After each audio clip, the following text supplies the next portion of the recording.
हम लोग जाति नहीं, हम लोग जमात को लेके चलने वाले हैं। आप जानते हैं हम समाज के सभी वर्गों का राजनीति में सभी वर्गों का समावेश हो, सामाजिक समरसता का भाव पैदा हो, सामाजिक का जो आज संपूर्ण बिहार में क्या है, आज लुटेरा जैसे 90 के दशक में फिर बिहार जा रहा है। नवादा में आपने देखा कि बस लूटा गया, जो 90-95 में आम घटना घट गई थी, अब फिर से बिहार में वो शुरू हो गया। इंस्पेक्टर की हत्या होती है, सब इंस्पेक्टर की। ये हालात हो गई है कि आज मतलब सुरक्षा देने वालों की हत्या हो रही, वो असुरक्षा अब करा रही है बिहार की जनता, बिहार के महिलाएं, बिहार के किसान, बिहार के मजदूर, बिहार के व्यवसायी वर्ग, सभी वर्गों में। और बिहार से पलायन भी बड़े पैमाने पर। बिहार के रोजगार में भी आपने जो रोजगार दिया है, उसमें जो सर्विस दिया है, उसमें बड़े पैमाने पर धांधली भी हुआ है, और लोगों को जो पोस्टिंग हुआ है उसमें तो और भी बड़ी धांधली हो। मैं राजनीति से हट के बात बोल रहा हूँ, एक पुराने सहयोगी मित्र होने के नाते मैं सुझाव भी मैंने दिया है कि आपको तुरंत इस्तीफा देना चाहिए।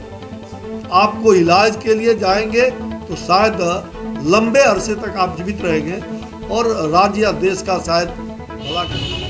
केंद्रीय मंत्री अश्विनी चौबे जी जो है आज बांका के जिला तिथिगिर में जो है संवाददाताओं को संबोधित कर रहे थे। हम लोग जाति नहीं, हम लोग जमात को लेके चलने वाले हैं। आप जानते हैं हम समाज के सभी वर्गों का राजनीति में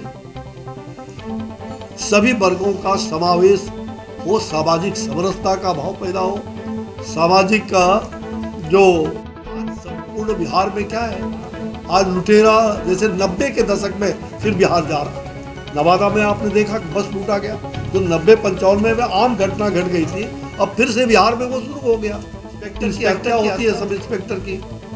ये हालात हो गई है कि आज मतलब सुरक्षा देने वालों की हत्या हो रही, वो असुरक्षा अब करा रही है बिहार की जनता, बिहार के महिलाएं, बिहार के किसान, बिहार के मजदूर, बिहार के व्यवसायी वर्ग, सभी वर्गों में। और बिहार से पलायन भी बड़े पैमाने पर। बिहार के रोजगार में भी आपने जो रोजगार दिया है, उसमें जो सर्विस दिया है, उसमें बड़े पैमाने पर धांधली भी हुआ है, और लोगों को जो पोस्टिंग हुआ है उसमें तो और भी बड़ी धांधली हो। मैं राजनीति से हट के बात बोल रहा हूँ, एक पुराने सहयोगी मित्र होने के नाते मैं सुझाव भी मैंने दिया है कि आपको तुरंत इस्तीफा देना चाहिए। आपको इलाज के लिए जाएंगे तो शायद लंबे अरसे तक आप जीवित रहेंगे और राज्य या देश का शायद। बताया कि जो है आदिवासी समाज के लिए भारत सरकार के द्वारा जो है एक योजना चलाया जा रहा है। जितने भी आदिवासी बाहुल क्षेत्र हैं, पिछड़े वर्ग के जितने भी निम्न स्तर के जो आदिवासी समाज हैं, जितने भी लोग हैं, उनके उत्थान के लिए, उनको मुख्य धारा में लाने के लिए, चाहे केंद्र सरकार का जितना भी योजना है, चाहे वो उज्ज्वला योजना हो या और भी जितनी भी सरकार की, भारत सरकार के द्वारा जो चलाया जा रहा जो योजना है, उसको लेकर जो है जो आदिवासी समाज है उनको जोड़ने का जो है एक संकल्प यात्रा जो कहते हैं अश्विनी चौबे जी की तरफ से ये कहा गया। मुख्य रूप से झारखंड का कार्यक्रम है, तो पड़ाव यहाँ हो गया, और झारखंड का बॉर्डर होने के नाते मैंने सोचा कि बहुत दिन हो गया है, तो थोड़ा कार्यकर्ताओं से मिलना जुलना भी हो जाएगा, और मैं तैयार करके यहाँ से जाने में भी सुविधा होगी, इसलिए मैं यहाँ आना उचित समझा।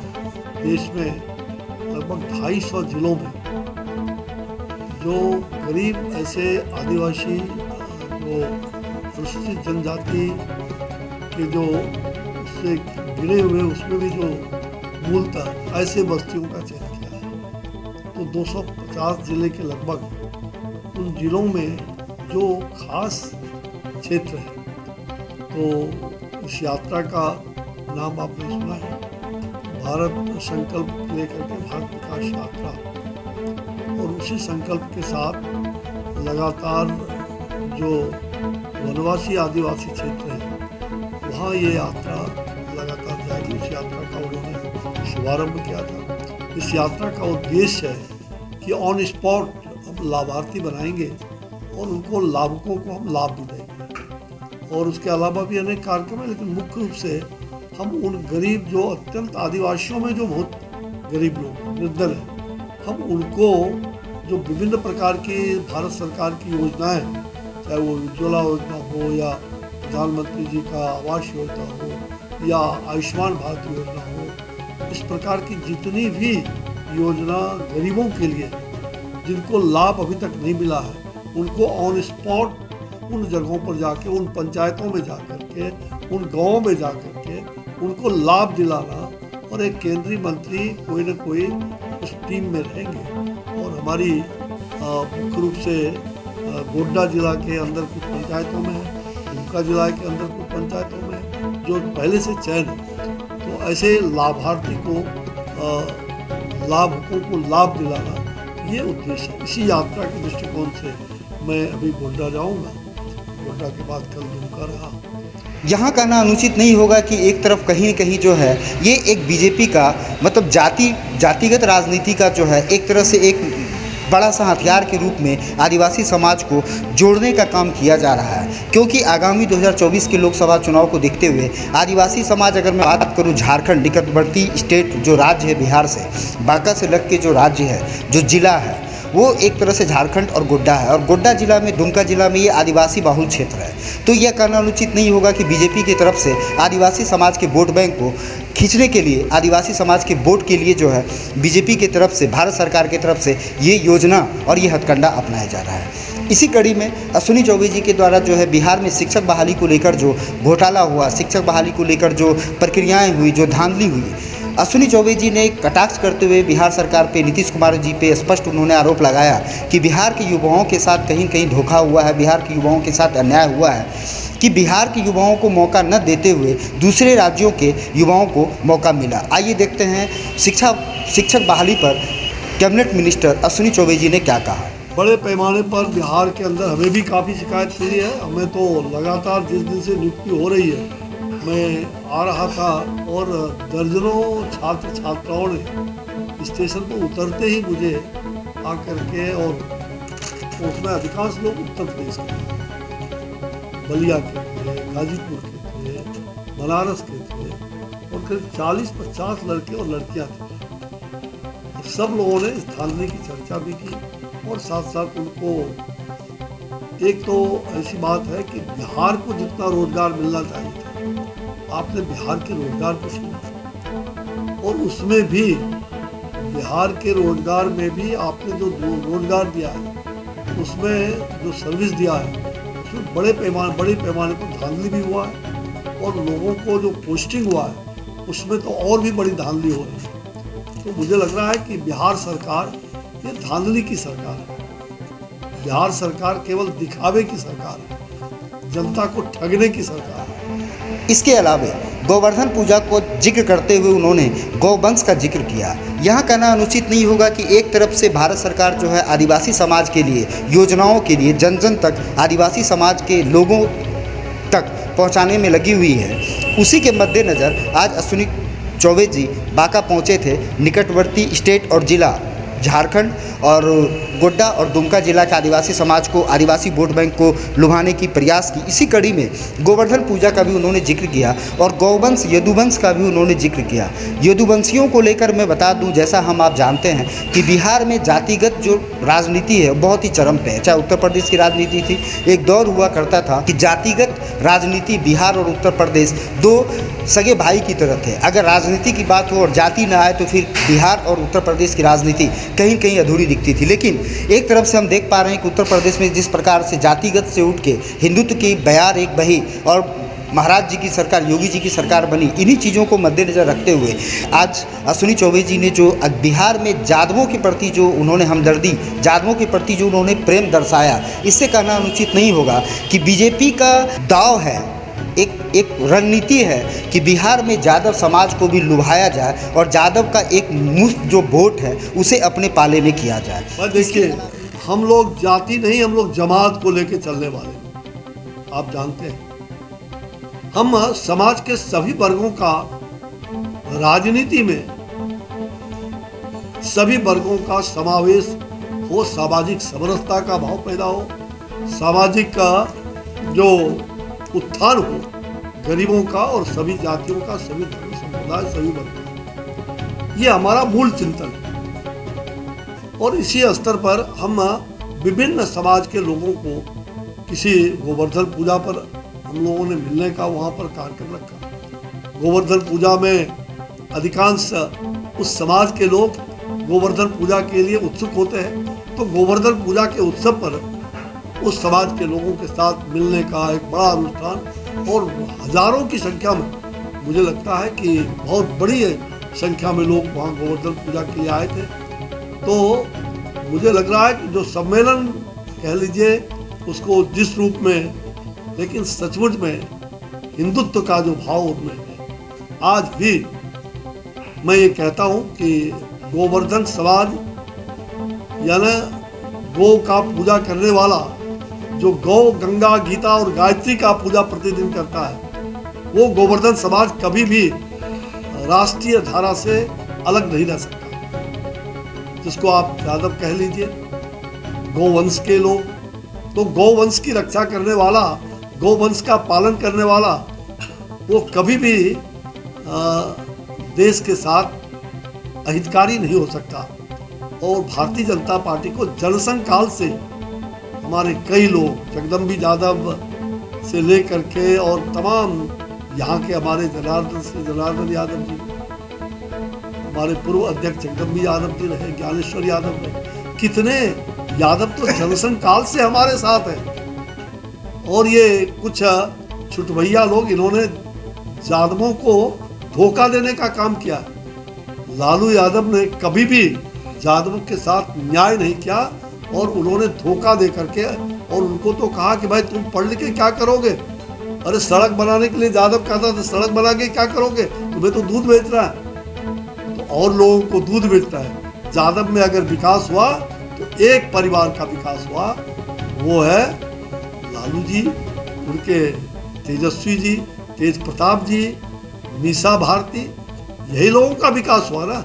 यादव में किसका विकास हुआ हमें बताइए, जो लोग सचमुच में, इसलिए जदुवंशी समाज को सोचने के लिए विवश है जदुवंशी समाज। और मुझे विश्वास है कि जो मुख्य धारा से वो जुड़े हुए हैं, सनातन धर्मावलंबी है। आज सनातन धर्म को गाली दिया जाता है, हिंदुत्व को गाली दिया जाता है। यही राजद के लोग, यही कांग्रेस के लोग, इनकी सरकार में मंत्री रामचरितमानस का अपमान होता है, रामचरितमानस के बारे में कहा जाता है, दुर्भाग्य। तो आज हिंदुत्व पर जो खतरा है उसको रक्षा करने वाला जदुवंशी समाज भी होते हैं, और जदुवंशी समाज उठ खड़ा हो गया है भारतीय जनता पार्टी के पक्ष में। आप देखिएगा लोकसभा के अंदर इन सब लोगों की जमानत जब्त हो जाएगी, और आने वाले राज्य की चुनाव में भी इस बार भारी बहुमत से भारतीय जनता पार्टी चुनाव जीतने जा रही है, और भारतीय जनता पार्टी की एक अकेले सरकार बनेगी, एनडीए गठबंधन की सरकार बिहार में बनेगी। धन्यवाद। इसके अलावे अश्विनी चौबे जी ने जो है नीतीश कुमार जी के ऊपर भी कटाक्ष करते हुए उन्हें व्यक्तिगत तौर पे मैं सलाह देता हूँ, राजनीति अपनी जगह है, मैं व्यक्तिगत तौर पे सलाह देता हूँ कि नीतीश कुमार जी जाकर थोड़ा इलाज कराएं। वो कहीं न कहीं एक तरह से अटपटा भाषा का उपयोग कर रहे हैं, जिससे कि हमारे बिहार की, देश स्तर पर जो बिहार की छवि है उससे धूमिल हुई है। वहाँ लोग कह रहे थे क्या हो गया इस मुख्यमंत्री, इतना अशब्द भाषा, अभद्र भाषा महिलाओं के लिए। और विधानसभा में, विधान परिषद में, कैबिनेट में अनेक बार, एक बार नहीं अनेक बार उन्होंने जिस अभद्रता की सीमा को, पराकाष्ठा को पार किया, और कोई भी उनके शागिर्द मित्र इंडी गठबंधन के किसी ने भी उसका नोटिस नहीं लिया, और उन्होंने ये नहीं कहा कि ये गलत टिप्पणी है। एक भी किसी नेता का आप बताइए, किसी का दुर्भाग्य। और एक मुख्यमंत्री होकर के आज संपूर्ण बिहार में क्या है, आज लुटेरा जैसे 90 के दशक में फिर बिहार जा रहा है। नवादा में आपने देखा कि बस लूटा गया, तो 90-95 में आम घटना घट गई थी, अब फिर से बिहार में वो शुरू हो गया। इंस्पेक्टर की हत्या होती है, सब इंस्पेक्टर की। ये हालात हो गई है कि आज मतलब सुरक्षा देने वालों की हत्या हो गई, वो असुरक्षित है। तो बिहार के अंदर होम मिनिस्टर कौन है? मुख्यमंत्री है। आज मुख्यमंत्री जी चारों तरफ वो किस प्रकार की बात प्रेस मीडिया से कर रहे हैं, कल परसों में आपने देखा होगा। पूरी तरह से उनका लक्षण क्या है, मनोवैज्ञानिक रूप से वो पूरी तरह से विचलित हो चुके हैं। मनोवैज्ञानिक रूप से उनकी इलाज की जरूरत है, सख्त इलाज की जरूरत है। मैं कोई मैं राजनीति से हट के ये बात बोल रहा हूँ। एक पुराने सहयोगी मित्र होने के नाते मैं सुझाव भी मैंने दिया है कि आपको तुरंत इस्तीफा देना चाहिए। आपको इलाज के लिए जाएंगे तो शायद लंबे अरसे तक आप जीवित रहेंगे और राज्य या देश का शायद भला करने में कुछ आप कामयाब हो पाएंगे।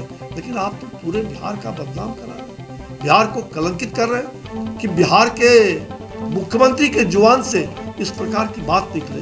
अत्यंत अशोभनीय, अभद्रता और अत्यंत अश्लील, ये अश्लील हरकत है। ये वही व्यक्ति कर सकता है जो मानसिक रूप से दिवालियापन है। और मुझे लगता है कि इनको कड़वा लगता होगा कभी कभी, लेकिन इनको समझ में ही नहीं आता कि मैं क्या बोलना है। ऐसे व्यक्ति को मानसिक आरोग्यशाला में जा करके, और देश के अंदर बड़े बड़े आरोग्यशाला है, आपको इलाज कराने की जरूरत है। मैं एक सुझाव भी दे रहा हूँ और मैं कह रहा हूँ कि इनको इस्तीफा दे करके अविलंब, एक मुख्यमंत्री का पद इतना गरिमामय पद है, प्रतिदिन ये लगातार क्या बोलेंगे क्या नहीं बोलेंगे इनको मालूम नहीं। ये दिमाग उनका सचमुच में दिवालियापन की ओर आगे बढ़ रहा है। इससे और भी देश का भी नुकसान होगा और राज्य का नुकसान होगा, राजनीतिक कार्यकर्ताओं का नुकसान होगा, उस पद की गरिमा का नुकसान होगा कि जिस पद पर वो बैठे हुए हैं, उस पद पर अगर एक मुख्यमंत्री इस प्रकार की बात करता है तो निश्चित रूप में देश के लिए और राज्य के लिए शायद बहुत ही अशोभनीय होगा। और दुनिया में पहली बार इस प्रकार की किसी मुख्यमंत्री के द्वारा इस प्रकार की अश्लील बातें करनी, ये कभी भी संसद के अंदर, विधानसभा के अंदर ये कभी नहीं हुआ। कि अश्विनी चौबे जी के इस स्टेटमेंट से कहीं न कहीं बीजेपी का स्टैंड क्लियर दिखता है कि बिहार में जादव जो वोट बैंक है उसे साधने में बीजेपी अपनी तरफ से कोई कसर नहीं छोड़ेगी। बहुत बहुत धन्यवाद। आप देख रहे थे ANS मीडिया, मैं चैनल हेड विकास कुमार।